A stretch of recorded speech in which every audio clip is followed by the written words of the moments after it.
Thank you ये शब्द दुनिया के सबसे पावरफुल शब्दों में से एक है और ये एक अकेला शब्द आपके जीवन में चमत्कार कर सकता है। इस थैंक यू, इस धन्यवाद शब्द को स्पिरिचुअलिटी में भी बहुत महत्व दिया गया है। लेकिन क्या सिर्फ थैंक यू बोलने से आपकी लाइफ में वो सारे चेंजेस आ सकते हैं जो आप अपनी लाइफ में एक्सपेक्ट कर रहे हो? तो इसका आंसर है कि हाँ, बिल्कुल आ सकता है।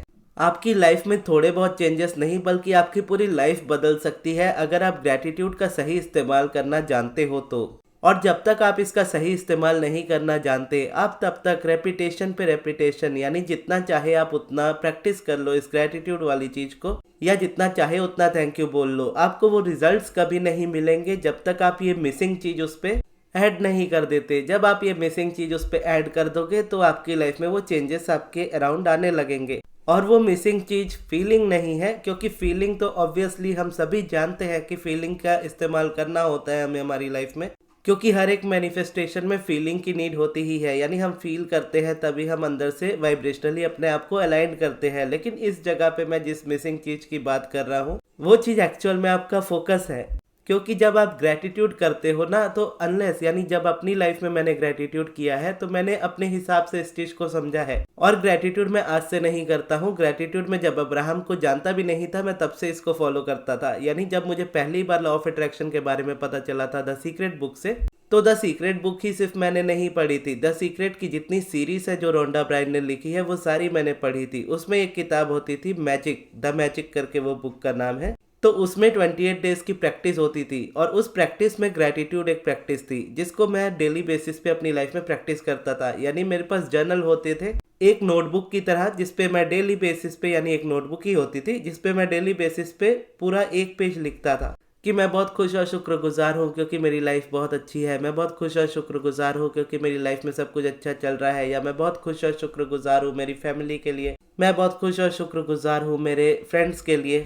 तो इस तरीके से मैं 10-12 पॉइंट्स एक बार में लिख पाता था। अब इसमें फोकस की कमी बहुत होती थी। अब ऐसे में क्या होता था, मैं जर्नल्स पे जर्नल्स भरता जा रहा था, लेकिन ग्रैटिट्यूड से जो चेंज मेरी लाइफ में आना चाहिए था, उस थैंक यू से जो चेंज मेरी लाइफ में आना चाहिए था, वो कभी नहीं आ रहा था। और वो मैं तब तक नहीं समझ पाया जब तक मैं अब्राहम तक नहीं पहुंचा। अब्राहम से मैं उस चीज को समझा कि हाँ, फोकस एक्चुअल में कितना जरूरी होता है। जब मैं अपनी लाइफ में अपने ग्रैटिट्यूड जर्नल को लिखता था तो मेरा फोकस हमेशा इस चीज पे होता था कि ये चीज करने से मेरी लाइफ बदल जाएगी, और मैं करता था और उसके बाद अपनी करंट रियलिटी में देखता था और वहां पे कोई चेंजेस नहीं आ रहे होते थे। फिर मैं क्या करता था, मैं और ज्यादा लिखता था, फिर क्या देखता था, मेरी रियलिटी में और भी कोई चेंजेस नहीं आ रहे। अब ऐसे में ग्रैटिट्यूड के बारे में और जानने की कोशिश करता था तो पता चला धीरे धीरे कि हमें उन चीज़ों के बारे में तो लिखना चाहिए जो हमारे पास ऑलरेडी है, बल्कि उन चीज़ों के बारे में भी लिखना चाहिए जो नहीं है, जो हम चाहते हैं कि हमारे पास हो, और उसके लिए हम एडवांस में थैंक यू बोले। जैसे आज मेरे पास ये करियर है, मेरे पास ये यूट्यूब चैनल है, लेकिन उस समय मैं किस तरीके से इसको लिखता था कि मैं बहुत खुश और शुक्रगुजार हूँ क्योंकि मेरा खुद का यूट्यूब चैनल है, मैं बहुत खुश और शुक्रगुजार हूँ क्योंकि मैं यूट्यूब से हर महीने इतने पैसे कमाता हूँ।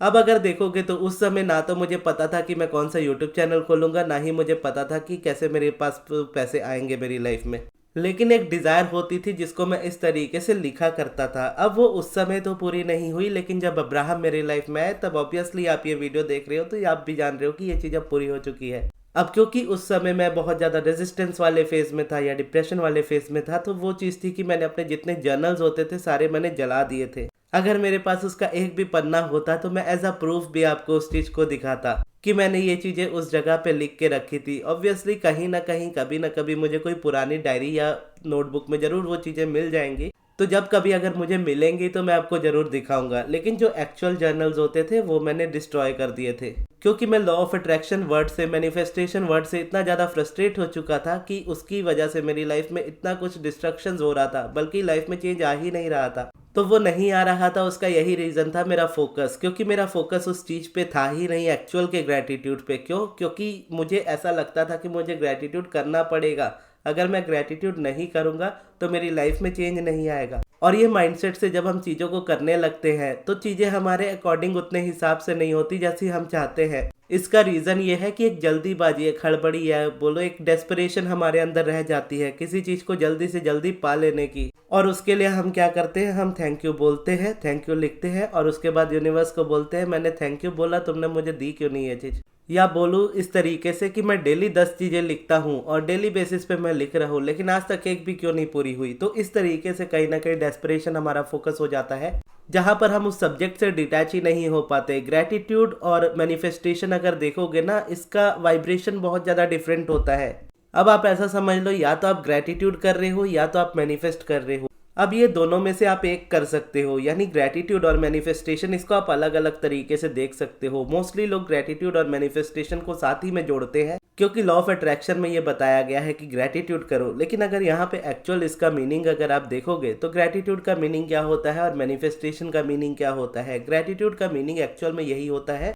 कि मेरी लाइफ में जो कुछ भी है, जितना भी कुछ है, जैसा भी है, मैं उस चीज से खुश हूँ और बदले में मुझे इससे रिलेटेड कोई भी कंप्लेंट नहीं है। यही एक्चुअल में देखोगे तो ग्रेटिट्यूड होता है। अब ऐसे में क्या है, ऐसा ग्रेटिट्यूड आपको किस तरीके से आएगा, जब आपके अंदर ये दूसरे साइड वाली चीज उतनी नहीं रहेगी। यानी चाहत की बात नहीं कर रहा मैं, क्योंकि डिजायर हर किसी की होती है, हर किसी की होनी ही है। तो चाहो ना चाहो आप ये डिजायर करोगे कि मुझे मेरी लाइफ में ये चीज चाहिए या मुझे मेरी लाइफ में वो चीज चाहिए। लेकिन अगर आप मैनिफेस्टेशन के तौर पे, एक टेक्निक के तौर पे ग्रेटिट्यूड का इस्तेमाल करोगे और एक तरफ ये बोलोगे कि thank you so much universe, मुझे ये चीज मिल चुकी है, और दूसरी तरफ बोलोगे कि ये चीज मेरी लाइफ में आई क्यों नहीं, तो इस जगह पे गलती ग्रेटिट्यूड की नहीं है, गलती इस जगह पे आप कर रहे हो। क्यों? क्योंकि आप एक्चुअल ग्रेटिट्यूड कर ही नहीं रहे, आप सिर्फ उस शब्द को दोहरा रहे हो कि थैंक यू यूनिवर्स, मुझे ये चीज मिल चुकी है। लेकिन थैंक यू का मतलब आपकी लाइफ में उस चीज का होना होता है, ना कि उस चीज को जबरदस्ती मांगना या जबरदस्ती पाना होता है। तो यहाँ पर अगर आप देखोगे तो ग्रेटिट्यूड और मैनिफेस्टेशन इस तरीके से दो डिफरेंट चीजें हो जाती है।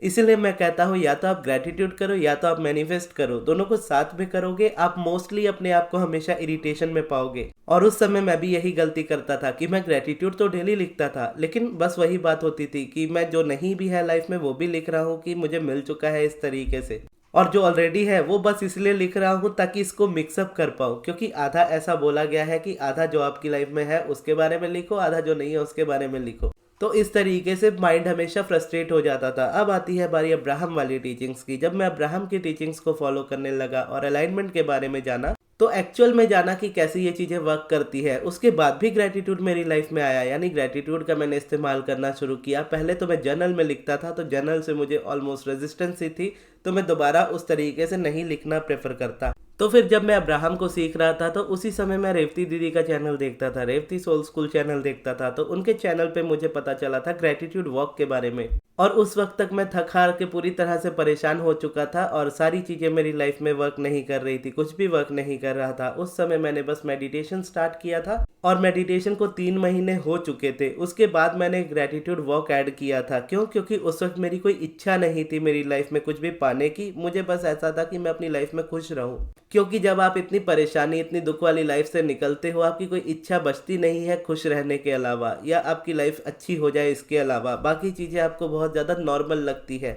तो बस मैं उसी तरीके की लाइफ जीना चाहता था, क्योंकि मेडिटेशन ने ऑलरेडी बहुत कुछ बेटर कर चुका था, मेडिटेशन ने अपना काम कर दिया था, यहाँ से बस एक सेकेंडरी स्टार्ट होना जरूरी था। फिर मैंने मेडिटेशन के साथ ग्रेटिट्यूड वॉक ऐड किया। फिर मैं अपनी छत पे जब चलता था तो छत पे वॉक करते करते मैं थैंक यू कहता था हर चीज़ों के लिए, कि थैंक यू यूनिवर्स मेरी लाइफ के लिए, थैंक यू आज के इस दिन के लिए, थैंक यू। अपने अराउंड देखता था और खुला आसमान दिखता था तो बोलता था थैंक यू इस खुले आसमान के लिए, थैंक यू इस खूबसूरत धरती के लिए, थैंक यू इस खूबसूरत पेड़ के लिए, थैंक यू इन खूबसूरत पेड़ पे इन खूबसूरत पंछियों के लिए, थैंक यू हमारी इस धरती के लिए, थैंक यू हमारी इस मिट्टी के लिए, थैंक यू इस धूप के लिए, थैंक यू इस ब्रह्मांड के लिए, थैंक यू इस सांस के लिए, थैंक यू इस हवा के लिए, थैंक यू इन पहाड़ों के लिए। जो भी मेरे अराउंड बेसिकली मुझे दिखता था मैं उन चीज़ों को लेकर के थैंक यू बोलता था। अब यहाँ पर क्या है, यहाँ पर दो चीज़ें अलग हो रही है। यहाँ पे मैनिफेस्टेशन पे मैं नहीं फोकस्ड हूँ, यहाँ पे मैं ग्रेटिट्यूड पे फोकस्ड हूँ। और जब आप नेचुरली ग्रेटिट्यूड पे फोकस्ड हो तो आप चाहो ना चाहो मैनिफेस्टेशन आपकी लाइफ में होनी ही है। लेकिन